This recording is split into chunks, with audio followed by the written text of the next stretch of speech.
Magandang hapon sa inyong lahat. Ako nga po pala si Kisha Pineda, ang magbibigay ng aking talumpati patungkol sa mga fake news o mga maling balita. Ang mga kwentong kasinungalingan.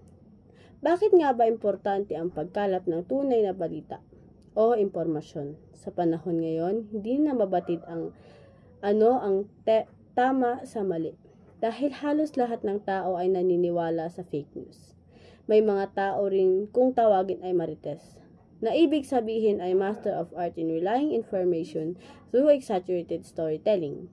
Ang mga taong ito ay unang nagmula sa ating bansang Pilipinas, na naging sikat sa ibang bansa at sila rin ay tinawag na human CCTV. Dahil sa kanilang bilog na mata at matatalas na pandinig ay nakakakuha sila ng mga impormasyon. Ang bawat impormasyon ay may epekto sa bawat tao, mabuti man ito o masama.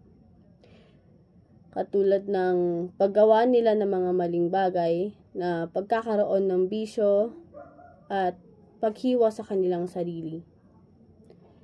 Ito ang mga paraan upang ating masolusyonan o mabigyan ng solusyon. Una dito ay suriin ang bawat impormasyon na nasasagap sa ibang lugar o kung saan man. Pangalawa, gamitin ang mga website na pinagkakatiwalaan.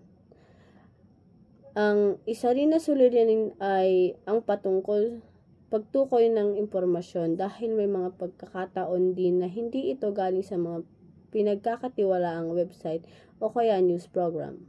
Ang fake news din ay nangyayari sa paaralan dahil sa pagbibigay ng mga tao ng maling impormasyon ay may mga tao rin naniniwala at nag-aaway. Ito rin ang nagdudulot ng pagkamatay ng mga tao, lalo na ang mga teenager.